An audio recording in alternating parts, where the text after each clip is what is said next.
wabarakatuh. Apa kabar Anda solih waspada? Semoga kita selalu diberikan kesehatan Allah Subhanahu wa Ta'ala sehingga kita bisa melanjutkan pembahasan biologi kita mengenai materi sistem peredaran darah dengan bagian kedua yaitu golongan darah. Namun sebelum memulai pembelajaran agar diberkahi oleh Allah Subhanahu wa Ta'ala, marilah kita berdoa dulu. Let's pray start.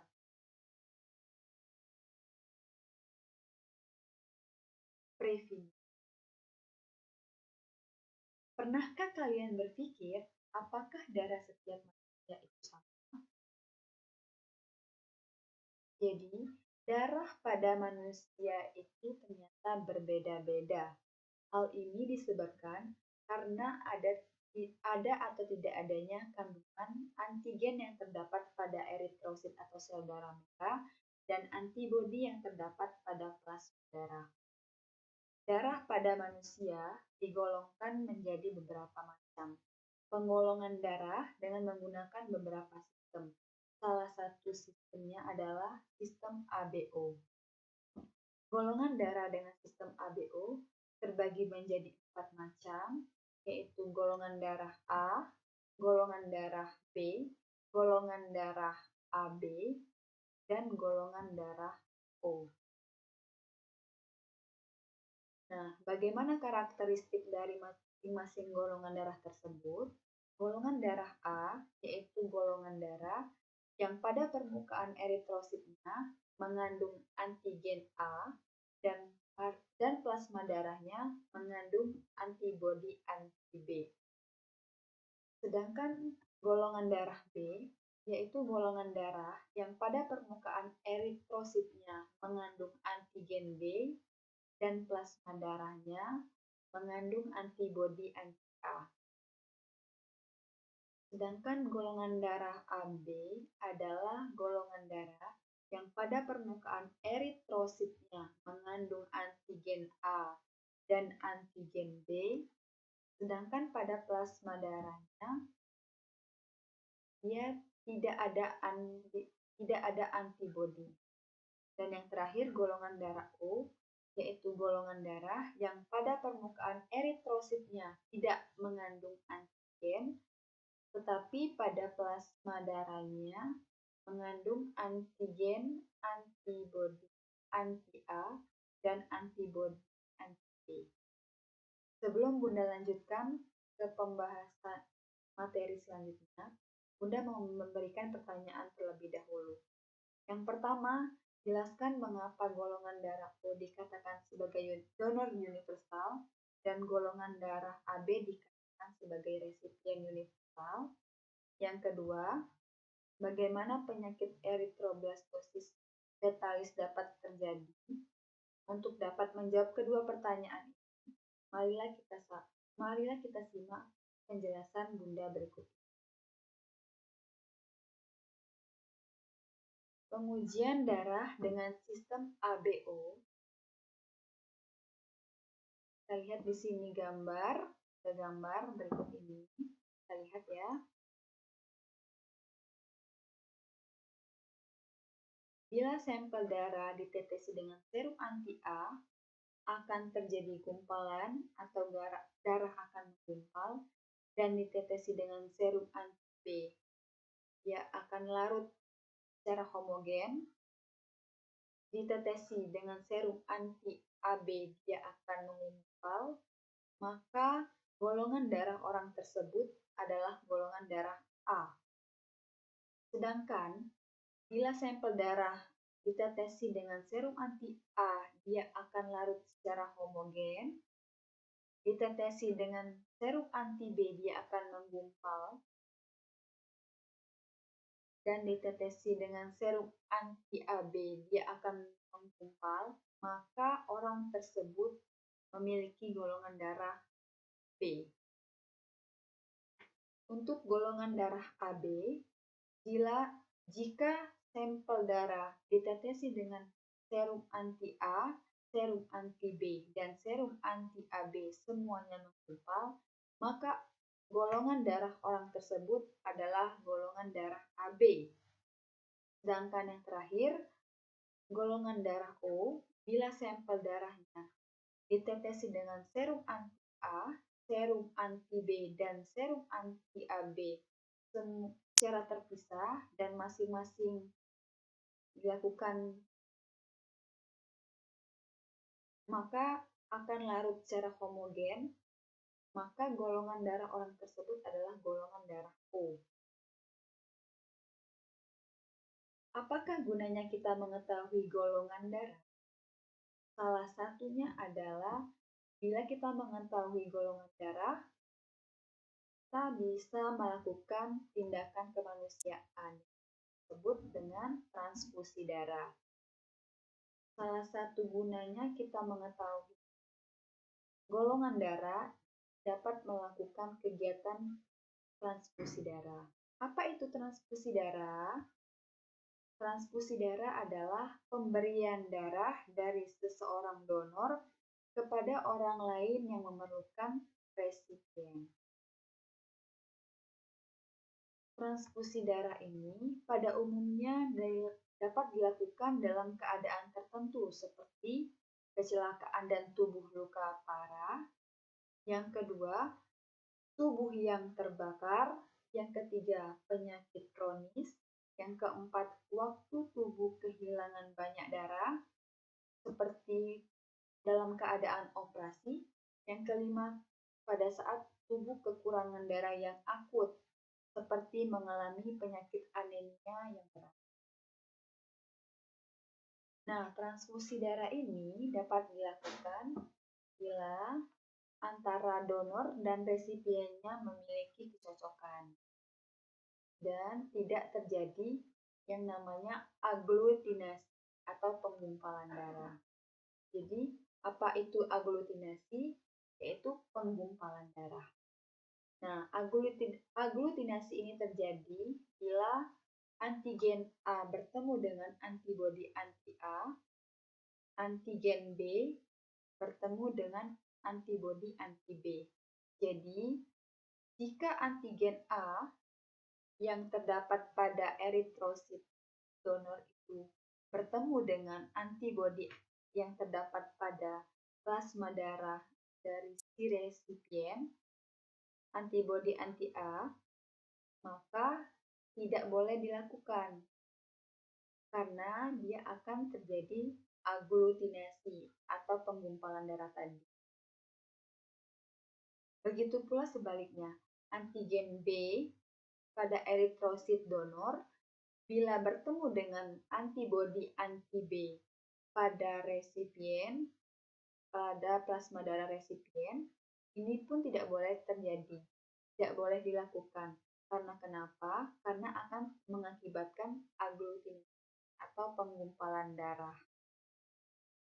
Jadi, bila kita perhatikan, ini tidak boleh antigen bertemu dengan lawannya. Antigen A tidak boleh bertemu dengan antibodi anti-A, begitu pula antigen B tidak boleh bertemu dengan antibodi anti-B. Coba kita perhatikan, ini adalah skema transfusi darah antara donor ke resipien, dari donor ke resipien. Bila donor bergolongan darah A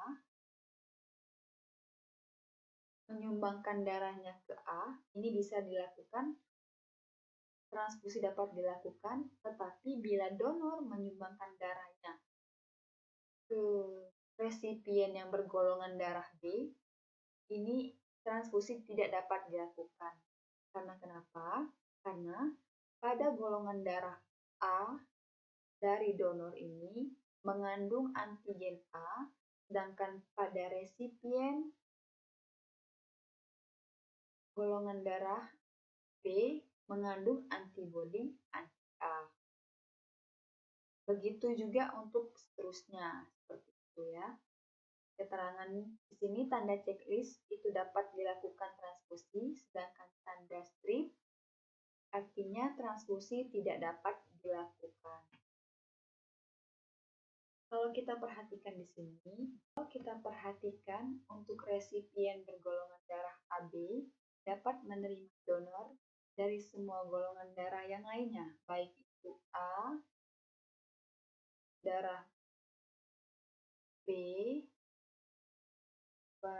donor yang bergolongan darah AB, dan donor yang bergolongan darah O. Nah, sehingga di sini golongan darah AB dikatakan sebagai resipien universal. Karena apa? Karena golongan darah AB dapat menerima darah dari semua golongan darah yang lainnya, baik itu A, B, AB, ataupun O. Coba kita perhatikan, golongan darah O dapat memberikan darahnya ke semua golongan darah lain. Golongan darah O dapat memberikan darahnya ke golongan darah A, ke golongan darah B, ke golongan darah AB, dan ke sesama golongan darah O. Karena apa?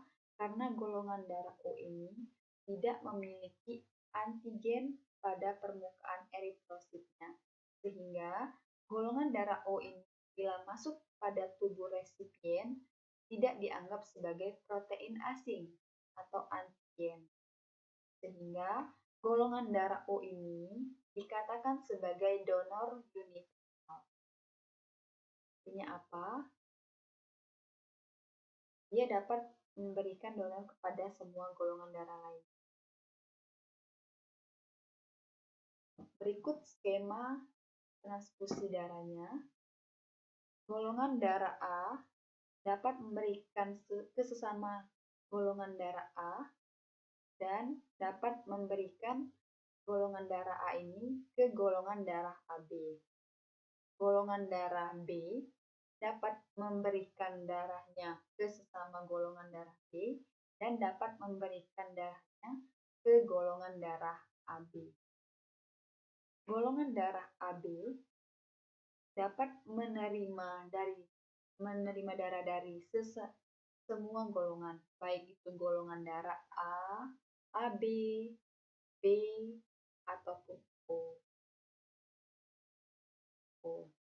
Nah, golongan darah AB hanya dapat memberikan darahnya atau sebagai donor ke sesama golongan darah B. Sedangkan golongan darah O, dia dapat memberikan darahnya ke sesama golongan darah O, ke golongan darah A, ke golongan darah B, dan ke golongan darah AB.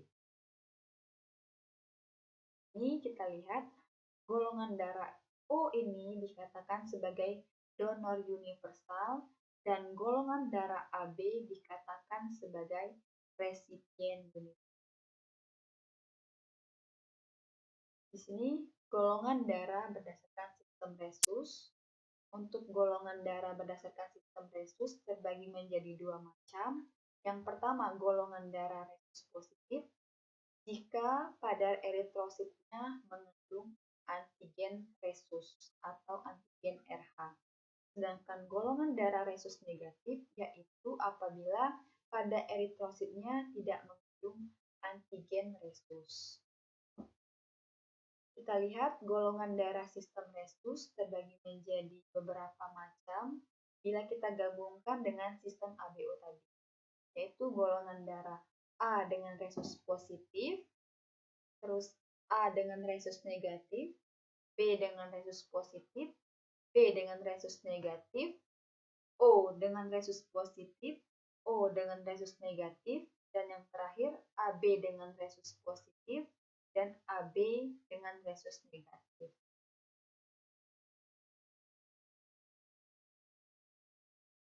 Oke, kita lihat pengaruh faktor resus pada transfusi darah. Coba kita perhatikan transfusi darah atau skema dari transfusi darah berikut ini. Jika donor bergolongan darah resus positif akan memberikan darahnya pada resipien yang memiliki golongan darah resus negatif, pada transfusi darah yang pertama, ini tidak menimbulkan masalah apa-apa. Dia akan baik-baik saja. Tetapi si resipien ini akan menghasilkan antibodi anti-resus atau anti-RH. Apabila terpaksa, resipien ini harus melakukan transfusi darah yang kedua kalinya. Bila resipien dengan golongan darah RH negatif memerlukan darah lagi, maka pada transfusi darah yang kedua, jika pendonornya adalah bergolongan darah resus positif, maka dia akan terjadi hemolisis, yaitu pecahnya membran eritrosit. Mengapa demikian? Karena antigen anti-RH yang terdapat pada eritrosit, pendonornya, dia akan berhadapan dengan antibodi anti-RH dari plasma darah resipien. Selanjutnya, pengaruh faktor resus pada janin saat kehamilan. Kita lihat di sini ada gambar, kita perhatikan dulu. Jika ibunya bergolongan darah resus negatif dan calon bayinya atau janinnya yang dikandung itu bergolongan darah resus positif, maka janin bergolongan darah resus positif apabila seorang ibu itu menikah dengan laki-laki atau seorang bapak yang bergolongan darah resus positif, kemungkinan bayi yang dikandung ibu akan bergolongan darah resus positif. Bila keadaannya seperti itu, ibu bergolongan darah resus negatif dan janin yang dikandung itu memiliki resus positif, maka pada kehamilan yang pertama sampai bayi itu dilahirkan, baik ibu dan bayinya akan selamat. Tetapi si ibu akan memproduksi antibodi anti-resus sebagai reaksi dari adanya antigen resus dari darah bayi yang masuk sedikit ke tubuh ibu saat bayi dilahirkan. Nah, pada kehamilan yang kedua, apabila bayi bergolongan darah resus positif lagi, maka antibodi anti-resus yang sudah ada pada ibu akan menghancurkan antigen resus pada eritrosit bayi. Sehingga apa? Sehingga terjadilah hemolisis sel darah merah atau eritrosit bayi. Nah, keadaan inilah yang disebut dengan penyakit eritroblastosis fetalis. Jadi, pada kehamilan yang pertama itu akan baik-baik saja, baik si ibu dan calon bayi yang dikandung akan selamat, tetapi pada kehamilan yang kedua akan berakibat terjadi suatu penyakit yang disebut dengan eritroblastosis fetalis. Demikian penjelasan yang dapat saya sampaikan. Terima kasih untuk waktunya. Sebelum kita tutup pembelajaran, marilah kita sama-sama melafazkan hamdalah. Alhamdulillahirabbil alamin. Dilanjutkan dengan doa kafaratul majelis. Subhanakallahumma wa bihamdika asyhadu an la ilaha illa anta astaghfiruka wa atubu. Terima kasih untuk perhatiannya. Mohon maaf untuk segala kesalahan dan kekurangan. Kepada Allah Bunda mohon ampun. Semoga ilmu yang Bunda berikan itu bermanfaat bagi kalian semua. Bunda tutup. Wabillahi taufiq wal hidayah. Wassalamualaikum warahmatullahi wabarakatuh. Sampai bertemu di part selanjutnya. Bye. Kalau kita perhatikan untuk resipien bergolongan darah AB dapat menerima donor dari semua golongan darah yang lainnya, baik itu A, darah B, donor yang bergolongan darah AB, dan donor yang bergolongan darah O. Nah, sehingga di sini golongan darah AB dikatakan sebagai resipien universal. Karena apa? Karena golongan darah AB dapat menerima darah dari semua golongan darah yang lainnya, baik itu A, B, AB, ataupun O. Coba kita perhatikan, golongan darah O dapat memberikan darahnya ke semua golongan darah lain. Golongan darah O dapat memberikan darahnya ke golongan darah A, ke golongan darah B, ke golongan darah AB, dan ke sesama golongan darah O. Karena apa? Karena golongan darah O ini tidak memiliki antigen pada permukaan eritrositnya. Sehingga golongan darah O ini bila masuk pada tubuh resipien tidak dianggap sebagai protein asing atau antigen. Sehingga golongan darah O ini dikatakan sebagai donor universal. Artinya apa? Dia dapat memberikan donor kepada semua golongan darah lain. Berikut skema transfusi darahnya.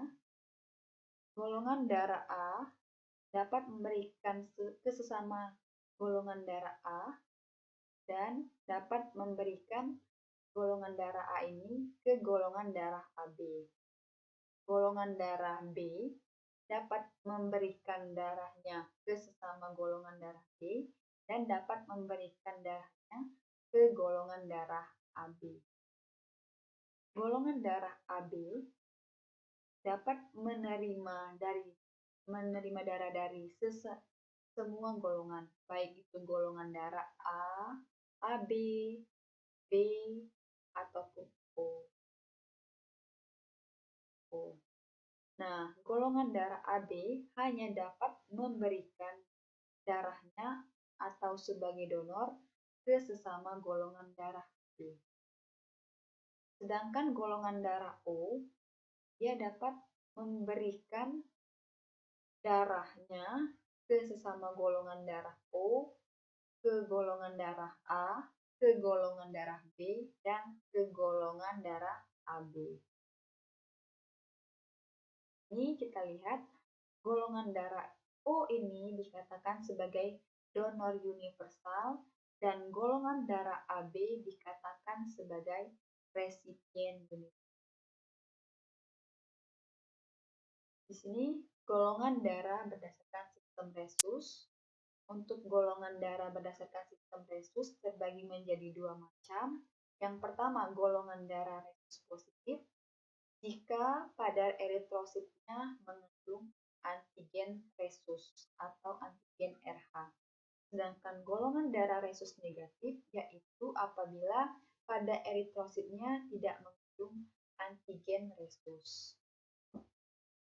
Kita lihat golongan darah sistem resus terbagi menjadi beberapa macam bila kita gabungkan dengan sistem ABO tadi, yaitu golongan darah A dengan resus positif, terus A dengan resus negatif, B dengan resus positif, B dengan resus negatif, O dengan resus positif, O dengan resus negatif, dan yang terakhir AB dengan resus positif, dan AB dengan resus negatif.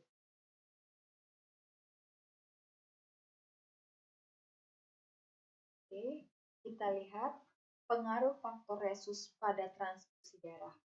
Coba kita perhatikan transfusi darah atau skema dari transfusi darah berikut ini. Jika donor bergolongan darah resus positif akan memberikan darahnya pada resipien yang memiliki golongan darah resus negatif, pada transfusi darah yang pertama, ini tidak menimbulkan masalah apa-apa. Dia akan baik-baik saja. Tetapi si resipien ini akan menghasilkan antibodi anti-resus atau anti-RH.